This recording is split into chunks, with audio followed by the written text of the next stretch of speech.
All right. Thanks for having me, first and foremost, and for allowing me to serve as your token leftist up here. I will douse a bit of cynicism on the preceding panel, particularly. The threats to the young emergent democracies born of 2010 and 2011's Arab revolts are many. Some, like the Sisi-directed counter-revolution in Egypt or the Saudi-sponsored repression in Bahrain, are rather tactile and unambiguous. The conspicuousness of these actors' methods, as well as the categorical, unclothed discernibility of their motivations and intentions, renders their complicity in authoritarian slippage and revanchist cronyism irrefutable. Little sociological imagination, therefore, is required in interpreting the meaning or effect of Saudi tanks rolling across the King Fahd Causeway, in evaluating how bulldozing of the Pearl Roundabout speaks to democracy's future in the domain of the Khalifa, or in analyzing the massacre at Rabaa, Morsi's imprisonment, or the folly and manipulation of Tamarad.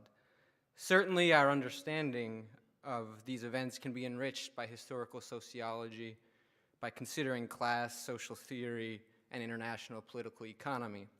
That said, a passing glance at a news sheet is sufficient to give some indication of the physical danger that regional actors like the Khaliji Sunni royals and the Egyptian military business elite pose vis-a-vis popular rule and emancipatory politics. That being the case, this talk will turn the focus on to what are perhaps more subtle threats to democracy in the contemporary Middle East.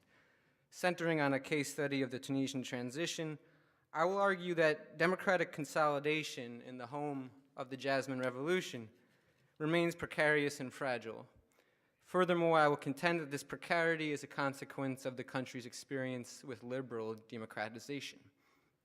In structuring, regulating, ordering, and disciplining the transition, liberal democratization, a collaborative project jointly engineered by international and domestic actors, has functioned so to do two things. First, borrowing from Peter Mayer, it has hollowed out Tunisia's democracy to a certain degree. Secondly, and importantly, it has excised economic policy making from the remit of both elected officials and popularly accountable majoritarian institutions more generally. The consequences of this are rather profound. To begin, in installing a democracy that is elite managed and non-sovereign, at least vis-a-vis the economy, liberal democratization ensures that the social democratic preferences of the Tunisian electorate are not translated into policy outcomes, severing or weakening the basic linkages that are constitutive of popular rule, those connecting both society to party and society to state, and insulating basic questions regarding the economy from the purview of democratic deliberation. Liberal democratization has unsurprisingly and significantly undermined the perception and the performance of democracy in Tunisia. Moreover, while liberal democratization's hollowing of Tunisian democracy is partially an outcome of the Madisonian and liberal constitutionalist preferences held by its chief authors, the agenda of this democratization project was never self-contained, nor was it hermetically sealed within the domain of politics proper. Rather, as is typical, liberal democratization in Tunisia was equally animated by a neoliberally styled market-making mission. What is more, materially speaking, and as is typical again, Tunisian democratization has assigned economic liberalization ontological priority above its duty to the basic principle that government should be by, for, and of the people. In this sense, then, the hollowing of democracy in Tunisia was undertaken not as a goal in and of itself, but in large part so to ensure the reproduction of economic neoliberalism in the transition period. But therein lies the second threat imminent to liberal democratization's articulation of democracy. After all, to reintroduce the self-same neoliberal economic policy paradigm is to reintroduce the very catalysts that drove the Arab Spring revolts in the first place. In this manner, the orchestrated non-reform of the transitional economy has left in place a development model that is structurally incapable of generating growth, job creation, and an equitable distribution of resources. It has left in place the very economy that produced Bouazizi's self-immolation and that drove millions to challenge an autocrat's seemingly eternally grip on power. To put it bluntly, FDI-dependent market capitalism on the global periphery cannot and will not deliver the labor productivity gains, the requisite investment, or the high value-add exports that are needed to power sustainable and equitable economic progress.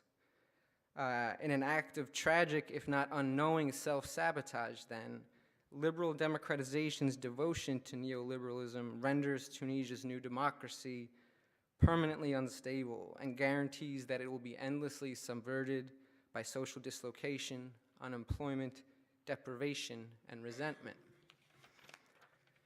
Indeed, we need to recognize prior to anything else that the Arab Spring did not represent the Middle East's 1989 moment. Unlike those post-communist transitions that were, to a considerable extent, undertaken in the name of political liberalization, the revolts of 2010 and 2011 were a rather direct reaction against the region's experience with capitalism. This is verified in the principles and slogans around which protests were organized: bread, freedom, dignity, and social justice, in the consistency with which Arab publics, Tunisia included, articulate substantive economic criteria as the most important characteristics of democracy, and in the nature of the collective actions that continue to rock Tunisia today.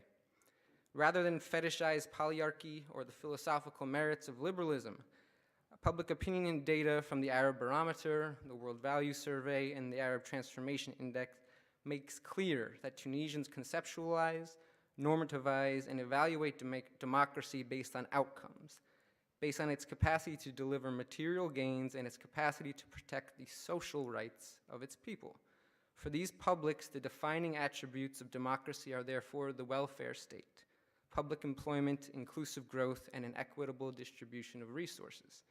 It is thus in the stark contrast between the democracy Tunisians desire and the democracy they have been delivered under liberal democratization, one sacralizing negative liberties and civil and political rights, while excluding positive liberties and social and economic rights, one privileging constitutionalism and proceduralism above participation, that we can best appreciate the challenges facing popular rule in Tunisia today. All of which brings us to Ennahda. Before proceeding further, I should first say that I find many of the traditional debates on Islamism and politics in the Middle East little more than a showcase for Orientalist dog whistling and lazy trope making. In Tunisia's case, the now post-Islamist party has made its commitment to pluralism and representative government explicit and acted on that. As is the case, the argument typically issued forth from secularist Puritans who have themselves spent decades repressing political liberties, that is somehow in fact Ennahda that represents the specter of tyranny, is frankly deserving of derision and scorn. All the same, in so much as Ennahda has become a central contributor to liberal democratization in Tunisia, which indeed they have, I am comfortable critiquing them, not as some existential menace, but as yet another example of a political party enlisted to carry out misguided neoliberal economic reform. Given the outsized importance that early policy decisions have in determining the long-term trajectories of political transition, moreover, Ennahda's initial ascension to power following the fall of Ben Ali means they deserve a special censure in this regard.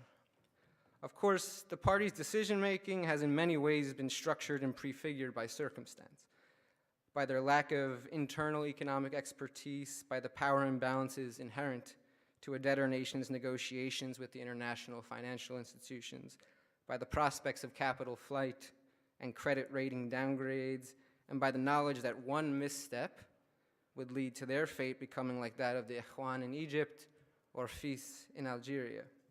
Nonetheless, without discounting any of that, it is still necessary that the party be held accountable for its role in liberal democratization, as I believe it is that project that does imperil to some degree Tunisia's democratic tomorrow.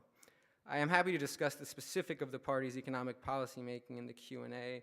Given the shortage of time, however, I would just point out that in general, as evidenced both by their performance while in power and following their rehabilitation under the Shahid government, Ennahda has been critical to liberal democratization in four distinct ways: in reinstating the neoliberal policy paradigm, and honoring the letters of intent that Tunisian governments have signed with the IMF, in consolidating the elite's cartelization of the transitional democracy, in deactivating class as a political cleavage, and in acquiescing to the reintegration of Ben Ali's old capitalist elite. To conclude, I believe that one cannot understand the fragility of Tunisia's political, social, and economic future, as evidenced in the 207 protests and riots recorded between January 1st and March 22nd of this year alone, in the disaffection revealed in public opinion data, in the energy of anti-system political actors, be they Salafist or leftist in nature, or in the declines in voter participation witnessed between 2011 and 2014, apart from the country's experience with liberal democratization, in reproducing and revitalizing economic policies that cannot help but generate social dislocation, unemployment, marginality, inequality, and low growth, in disenfranchising revolutionary actors, and in institutionalizing a political praxis that is ineffectual to a certain degree. Liberal democratization engenders alienation, apathy, and resentment, all of which may one day come home to roost to disastrous effect. Like with the allegedly mature democracies of the West, Tunisia too must reckon with its economic model, lest it one day find itself under the same siege of populism, nativism, and nihilism that besets Europe and the United States today. Thank you.